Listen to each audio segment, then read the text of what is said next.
कलयुग अवतार गुरु नानक देव जी लोगों का उद्धार करते। गुरु जी किसी नगर में तो जाते ही नहीं थे। कभी नदी, कभी दरिया, कभी पर्वत लांघते जाने लगे। जब मर्दाने को भूख सताती तब वह मौन ही रहता था।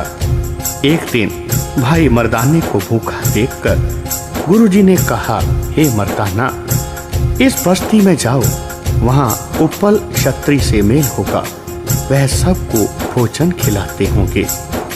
तुझे जो देखेगा वह तेरे कदमों में आएगा और 36 प्रकार के भोजन तेरे आगे रखेगा। जात पात नहीं पूछेगा, प्रत्येक पुरुष तुम्हारी स्तुति करेगा और सर्वस्व अर्पण करेगा और कहेगा कि हमारे अहोभाग्य हैं जो आपके दर्शन हुए। गुरुजी ने भाई मर्दाने को प्रसन्न होकर रवाना किया। जब भाई मर्दाना नगर में आया तो जैसे गुरुजी ने कहा था वैसे ही हुआ। तमाम लोग मर्दाने के निकट आकर स्तुति करने लगे। वहां से मर्दाना भोजन और वस्त्र बहुत से ले आया। गुरुजी बहुत हंसकर कहने लगे, हे भाई मर्दाना, यह क्या कुछ ले आए हो? मर्दाना जी ने कहा, यह भोजन वस्त्रातिक जो कुछ भी है सो आपके सन्मुख रख दिया है। अब जैसे आपकी आज्ञा। गुरुजी ने कहा, यह तो हमारे किसी काम की वस्तु नहीं है। मर्दाना कहने लगा, अब मैं क्या करूं? गुरुजी ने कहा, इसे फेंक दो। तब मर्दाने ने सब चीजें बाहर फेंक दी। भाई मर्दाना कहने लगा, हे महाराज, जो भगत लोग आपके दास को कुछ दें तथा आपकी सेवा में प्रेम से अर्पण करें, उनमें से आपको भी कुछ प्राप्त होता है अथवा नहीं, यह मेरी शंका है। आप इसे दूर करो, क्योंकि आप तो कुछ लेते ही नहीं, फिर आप किस प्रकार से तृप्त रहते हो? गुरुजी ने कहा, हे मर्दाना, तू रबाब बजा। मर्दाना रबाब बजाने लगा। तब गुरुजी ने राग गौड़ी ग्वारेरी में शब्द उच्चारण किया। माता प्रीत करे पुत खाए, मीने प्रीत पई जल नाए, सतगुर प्रीत गुर सिख मुख पाए। यह सुनकर मर्दाना कहने लगा, महाराज, आप सत्य कहते हो। गुरु नानक देव जी भाई बालाजी और भाई मर्दाना के साथ आके चल पड़े। चलते चलते गुरु साहब पहुंच गए ठगों के देश में। रास्ते में शेख सज्जन नाम का एक ठग रहता था। उसने मार्ग में ही अपने मकान बनाए थे। एक मंदिर और एक मस्जिद भी बनवाई थी। यदि कोई हिंदू आता तो वह उसे मंदिर में ठहराता और यदि कोई मुसलमान आ जाता तो उसे रहने को मस्जिद दे देता। जब रात्रि का समय होता तो मुसाफिर को फांसी दे देता था और उसकी लाश कुएं में डाल देता था। जब दिन चढ़ जाता तो वह अपना स्वरूप पूर्ण सज्जनों जैसा बनाकर अल्लाह अल्लाह करने लग जाता। गुरु नानक देव जी और भाई बालाजी और मर्दाना जी का उसने बहुत सम्मान किया। अपने संगी डाकू को कहा, मालूम होता है इसके पास बहुत साधन है जो इन्होंने छुपा रखा है, तभी इनके मुख पर नूर है, क्योंकि दौलत की चमक मुख पर स्वयं आ जाती है। जब रात हुई तो उसने गुरुजी से कहा, आप भीतर चलो और विश्राम करो। गुरुजी कहने लगे, हे मित्र, तुम्हारा नाम क्या है? तब उसने कहा, मेरा नाम सज्जन है।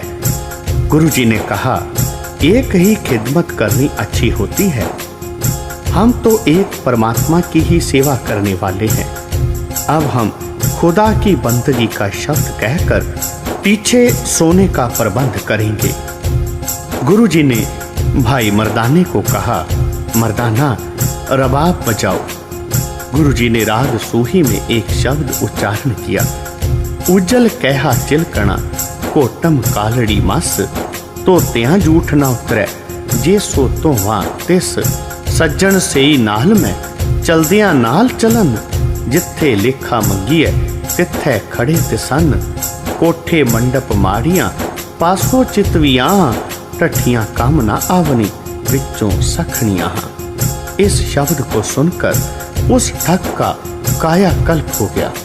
वह भागकर आया और गुरुजी के चरणों से लिपट गया। कहने लगा, हे महाराज, मुझे वह बातें बताने की कृपा करो जिससे गुनाह दूर हो जाएं। गुरुजी ने कहा, जो तुमने नर हत्याएं की हैं, यदि तुम हमारे सन्मुख सत्य सत्य कह दो तो तब कुछ हम तुम्हारे कल्याण का मार्ग निकालेंगे। तब उसने कहा, महाराज, मैंने बहुत सी हत्याएं की हैं। गुरुजी कहने लगे, उनकी जो वस्तु तुमने छीनी है वह सारी हमारे सामने लाओ। शेख सज्जन ने गुरुजी की आज्ञा मानकर सारी डकैती का सामान गुरुजी के आगे लाकर रख दिया। गुरुजी ने फरमाया, यह सारी संपदा खुदा के नाम पर लुटा दो। उसने सारी वस्तु लुटा दी। गुरुजी के पवित्र उपदेश ने उस ठग का भी कायाकल्प कर दिया, कल्याण कर दिया। इसी प्रकार सतगुरु श्री गुरु नानक देव जी अनेकों स्थानों में सत्य नाम का प्रचार करते करते और अनेकों जिज्ञासुओं को भवसागर से पार करते करते पानीपत में आ गए। यह शेख शर्फ की जगह थी। उसका चेला था शेख टटीहरी। वह अपने पीर के लिए जल लेने जा रहा था। उसने श्री गुरु जी के पवित्र दर्शन किए। उसने आकर कहा, सलाम ओ दरवेश। गुरु जी कहने लगे, उस अलेख को सलाम हो। उसने हैरान होकर सोचा कि आज तक सलाम किसी ने भी वापस नहीं किया था। अब इनकी खबर अपने पीर को करूंगा। उसने अपने पीर शेख शर्फ को सारी वार्ता सुनाई। पीर ने कहा, बेटा, मैं उसका दर्शन करना चाहता हूँ जिसने अलेख को सलाम कहा है। टटीहरी अपने पीर को लेकर गुरुजी के निकट आया। तब शेख शर्फ ने गुरुजी को इस प्रकार संबोधन किया, पीर उजा आमद। गुरुजी इजा आवद। पीर कहने लगा, असमान मनी। गुरुजी कहने लगे, जी सुमान बतो। फिर पीर ने गुरुजी को बाणी की पुरसीद पूछा। अगर तुरा सवाल में पुरसम अहल जवाब बगो, दरवेश फिरका सुमाची मजहब अस्त। तब गुरुजी ने उत्तर दिया, पीर मती मुरीद होई रहन, कफनी टोपी मन शब्द गहन, बहता दरिया ले करे बरती, सहज बैस तहां सुख मन चेती, हरख सोग का करो हकारंग, पहर कफनी दुविधा बिदारंग, सुन गाड़ ले बसदी रिहाई, तब कफनी की जुगती पाई, कुटुंब छोड़ पया अकेला, नानक हर कफनी पया सहेला। तब शेख का कथन हुआ, अगर तुरा सवाल में पुरसस अहल जवाब बगो, दरवेश कुपीन सुमाची मजहब अस्त। तब गुरुजी ने उत्तर दिया, पीर मत मुरीद दोई रहन, गुर शब्दी खिमा मन सहज गहन, दृष्टि बांधो दुर्मत हरिय, दक्ति द्वारे ले तहां चढ़ियं, 68 हाट लाभ करनं, पहर लंगोटी जर न मरणं, पहर लंगोटी पया अकेला, उल्ट लंब का पवै ओ जेला, बिलंद सतगुर की रही छोटी, ए जुगत नानक पहर बे लंगोटी। तब शेख ने एक प्रश्न और किया आगे, अगर तुरा सवाल में पुरसस अहल जवाब बगो, दरवेश पाओ पोष तर्क समुच्चा मजहब अस्त।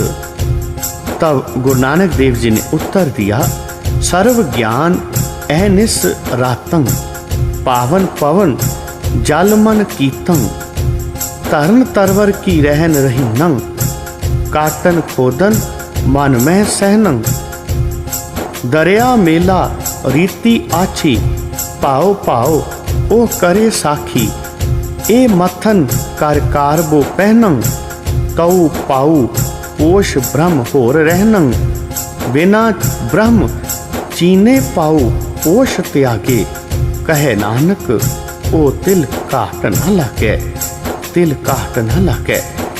तब शेख ने एक और प्रश्न किया, अगर तुरा सवाल में पुरसम एल जवाब बगो, दरवेश सफाए तुरा दरवेश मन मला चिला संसे। गुरुजी ने शब्द उच्चारण किया। गुरुजी ने मर्दाने को आज्ञा दी, हे मर्दाना जी रबाब बजाओ।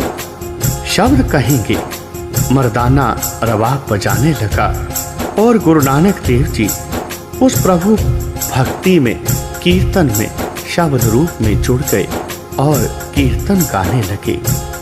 गुरु जी के इस महावाक्य को सुनकर शेख शर्फ धन्य कर गुरु जी के चरणों पर गिर पड़ा और कहने लगा कि हमारे अहोभाग्य जो आप जैसे पहुंचे हुए संतों का दीदार हुआ है। यह कहकर उसने 7 प्रदक्षिणा लेकर प्रणाम किया। फिर भाई बाला, भाई मर्दाना और गुरु नानक देव जी दिल्ली के लिए रवाना हुए। जब सतगुरु नानक देव दिल्ली में आए तब दिल्ली नरेश ब्रह्म बेग था। तब तीनों गुरु नानक देव जी और उनके दोनों प्रिय सेवक एक महावत के पास जाकर बैठ गए। उस महावत ने गुरु जी और उनके सेवकों की बहुत सी सेवा की। इस महावत का एक हाथी मर गया था।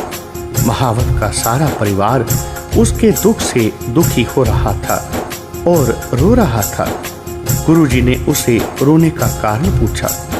उत्तर मिला कि हाथी मर गया है। गुरुजी ने कहा, मरने वाला हाथी किसका था? उन्होंने कहा, वह राजा जी का था। गुरुजी कहने लगे, यदि हाथी बादशाह का है तो तुम क्यों रो रहे हो? महावत कहने लगा, इसके रोजीने से हमारा परिवार पल रहा था। गुरुजी के हृदय में दया का संचार उमड़ आया। कहने लगे, सत्य नाम श्री वाहिगुरु। यह शब्द पढ़कर हाथी जो मरा हुआ है उसके मुख पर हाथ फेरो। बस हाथ फेरने की देर थी, हाथी जीवित हो गया। उनको अत्यंत प्रसन्नता हुई। हाथी जीवित करने का समाचार बादशाह तक पहुंचा। तब बादशाह गुरुजी के पास आया और कहने लगा, हे महाराज, यह हाथी आपने जीवित किया है? गुरुजी ने कहा, हे बादशाह, मारने और जीवाने वाला तो आप खुदा है, दुआएं फकीरां और रहमे खुदा। इतना कहकर बाबा जी ने शब्द उच्चारण किया, मारे मार जीवाले सोई, नानक एकस अवर न कोई। इतने में वह हाथी मर गया। जब बादशाह ने कहा, इसे जीवित करो, महाराज ने कहा, हे राजन, जिस समय लोहा अग्नि में लाल हो जाता है तब उस पर किंचित हाथ नहीं लगाया जाता, और जब लोहा ठंडा हो तो समस्त दिन हाथ पर रखो तो कोई आपत्ति नहीं। उस तरह परमात्मा के मारे की परमात्मा का भजन प्रभाव जीवित करता है, परंतु फकीर की मार को खुदा भी वापस नहीं करता। बादशाह ने इस उच्च भाव को भली प्रकार जान करके अति प्रसन्नता से गुरुजी के चरणों को अपने मस्तक पर लगाया और बहुत ही तारीफ की। तब गुरुजी इस वाणी को उच्चारने लगे, नानक भुख खुदाए दी, व्याह बेपरवाही, असां तलब दीदार दी, बेया तलब न काही। फिर बादशाह ने गुरुजी को नमस्कार किया और अपने घर को गया। इधर गुरुजी अपने परम सेवकों के साथ अगली यात्रा पर निकल पड़े। बोलो जी पाई जी वाहे गुरु, वाहे गुरु, वाहे गुरु।